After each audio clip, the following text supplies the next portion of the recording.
जमीन से 480 फीट ऊंचे 4500 साल पुराने उसके अंदर ऐसा किया था, जिसको सिर्फ देखने के लिए रिसर्चर्स ने एक रोबोटिक कैमरा पिरामिड के अंदर भेजा। एक जगह पर आकर रोबोटिक कैमरा रुक गया क्योंकि अब इसके सामने पत्थर का एक स्लिप था। रिसर्चर्स का मानना था कि इस स्लिप के पीछे जरूर कोई ऐसा राज छुपा है जो पिछले 4500 सालों से दफन है। ये राज उनको हर कीमत पर जाना था, इसलिए उन्होंने रोबोट के आगे एक ड्रिल मशीन लगाई ने इस पत्थर के स्लिब में बारीक छेद कर दिया। अब इस छेद के अंदर एक कैमरा भेजा गया जिसने स्लिब के इस पार एक ऐसा मंजर देखा जो पिछले 4500 सालों से किसी ने भी नहीं देखा था।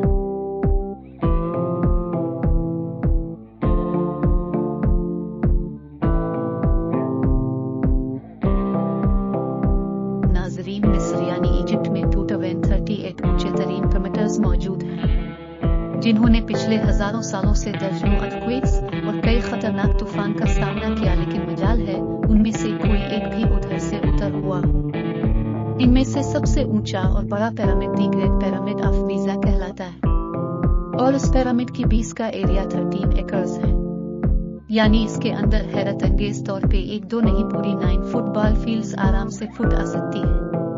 एक एस्टिमेट के हिसाब से इसमें 23 लाख बड़े बड़े पत्थरों का इस्तेमाल हुआ, जिनमें से कई पत्थरों का वजन 50 टन भी था। अगर इसके टोटल वजन का अंदाजा लगाया जाए तो इसका वजन 60 लाख टन है, जो 12 बुर्ज खलीफा के वजन के बराबर बनता है। लेकिन इतने ऊंचे और आलीशान पिरामिड्स बनाने का आखिर मकसद किया था? हजारों साल पहले जब इंसान के पास कोई टूल्स भी मौजूद नहीं थे, तब इन पिरामिडिक्स दीवारों को कैसे इंच बाई इंच लेवल किया गया? कैसे 50 टन वजनी पत्थरों को स्क्वायर शेप में काट कर बगैर क्रेन के ही 480 फीट ऊंचाई तक पहुंचाया गया? और उनको बनाने में कौन से इंजीनियर्स का हाथ था जिन्होंने उनको अर्थ को एक प्रूफ के साथ साथ उनकी तमाम साइड्स को एग्जैक्टली 51.5 डिग्री के एंगल पे सेट किया? ये सब आप जान सकेंगे आज की इस वीडियो में। तो आइए शुरू करते हैं। Challenge number 1। कई सदियों से मुख्तलिफ रिसर्च टीम्स उसकी कंस्ट्रक्शन टेक्निक जानने के लिए सर जोड़कर बैठी थी कि आखिर इसकी हर side exactly north, south, east और वेस्ट पे बगैर कंप्यूज के कैसे सेट की गई होंगी। कई एक्सपर्ट्स का मानना है कि इस टाइम के आर्किटेक्ट्स ने सबसे पहले ऐसी जमीन तलाश की होगी जो लाखों टन वजनी पत्थरों का वजन झेल सके। इसके बाद पोलर स्टार्स यानी वो सितारे जिनकी मदद से अर्थ की पोज पता पड़ता है, उनकी मदद से पिरामिड की हर साइड को मार्क किया गया। ना कोई और ना ही कोई ऑप्टिकल इंस्ट्रूमेंट, सिर्फ इस बेसिक टेक्निक से हजारों साल पहले इसकी डिटेक्शन सीट की गई, और वो भी 0 एरर्स के साथ।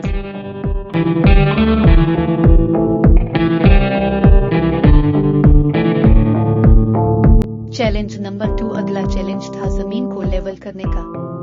जिस 13 एकड़ की जमीन पर इस पिरामिड को बनना था, उसका लेवल थोड़ा सा भी आउट होता तो 23 लाख पत्थरों के इस पहाड़ का खड़ा होना बिल्कुल भी मुमकिन नहीं था। इस जमीन को लेवल करने के लिए इस टाइम के इंजीनियर्स के पास ना ही लेजर लेवलर था और ना ही पब्लिक एक्सपर्ट्स का मानना है कि कंस्ट्रक्शन साइट की चारों साइड्स पर खड्डा करके इसमें पानी डाला गया होगा और फिर एक साइड के पानी के लेवल से दूसरे साइड के पानी के लेवल को मैच किया गया होगा। जो जमीन का हिस्सा पानी के लेवल से मैच नहीं कर रहा होगा, इसको चीनी हथौड़ों की मदद से काट कर लेवल किया गया होगा। कई एक्सपर्ट्स का मानना है कि ने इस सिंपल टूल का भी इस्तेमाल किया हो, जिसकी दोनों साइड्स पे लकड़ियां और उसके ठीक सेंटर पे एक रस्सी से पत्थर बंधा हुआ है। अगर पत्थर जमीन से टच हो गया और उसकी लाइन पे आ रही होगी तो इसका मतलब है कि बीच की जमीन परफेक्टली लेवल है। चैलेंज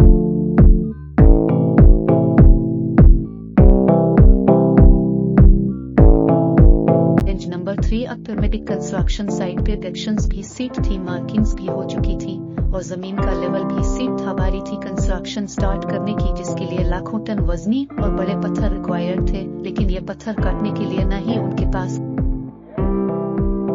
ग्राइंडर थे और ना ही जैक आर्मर्स, लेकिन फिर भी उन्होंने 50 टन वजनी पत्थर काटे और उनको आ भी दिया। लेकिन आखिर किसकी मदद से? जी हाँ, यही वो सिर्फ एक टूल था जिसकी मदद से पत्थरों को काटा गया। एक्सपर्ट्स का मानना है कि पिरामिड की कंस्ट्रक्शन पे इस्तेमाल होने वाली चीनी सिर्फ कापर से ही नहीं बनी थी, क्योंकि उनको भी ये बात मालूम थी कि कापर नरम होता है और पत्थर नहीं काट सकता, इसलिए इसमें एक केमिकल आर्सेनिक भी शामिल किया गया था। कापर और आर्सेनिक से बनाई जाने वाली ये चीनी लकड़ियों के हथौड़ों से पत्थरों पर ठोकी जाती थी और कई घंटों की मेहनत के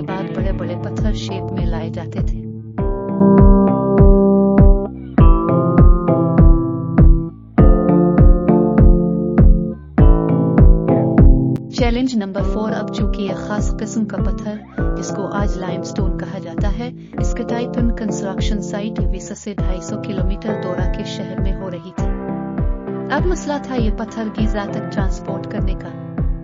हर एक पत्थर 50 टन यानी 50,000 kg के बराबर था, जो तकरीबन 3 पैसेंजर बस के वजन के बराबर बनता है।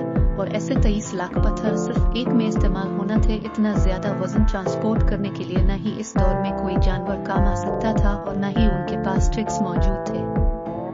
हत्ता कि अगर आजकल के जदीद दौर में भी ये काम करना पड़े तो ट्रांसपोर्ट कैंपेन को अच्छा खासा टफ टाइम आएगा। हैरत अंगेज तौर पे ये काम वर्कर्स और कश्तियों की मदद से किया गया। जी हाँ, तूरा और गुज़े के दरमियान मौजूद रिवर का फायदा उठाया गया और बड़ी बड़ी कश्तियों में पत्थर लाद कर परमेडिक साइट पर पहुंचाए गए। एक्सपर्ट्स का मानना है कि ये काम इतना आसान नहीं था। शिप्स में इतने बड़े पत्थर की लोडिंग और अनलोडिंग में कम से कम भी 500 मजदूरों की आर्मी एक ही वक्त में लगाई गई होगी। चैलेंज नंबर 5, जो एक्सपर्ट्स की टीम्स की कंस्ट्रक्शन पर रिसर्च कर रही थी, उनको अब अपने कई सवालों के जवाब मिल चुके थे, लेकिन एक बात इनको हर वक्त सता रही थी कि लाइमस्टोन किट भी गए, ट्रांसपोर्ट भी हो गए और कंस्ट्रक्शन के दौरान एक के ऊपर एक लगना भी शुरू हो गए। मसला यह था कि पत्थर इतनी ऊंचाई तक आखिर पहुंचाए कैसे गए होंगे। कई एक्सपर्ट्स का मानना है कि पिरामिड की कंस्ट्रक्शन से पहले ही ये प्लान कर लिया गया था। तो ये स्पाइरल ट्रैक के जरिए ऊपर गए होंगे या फिर ज़िगज़ैग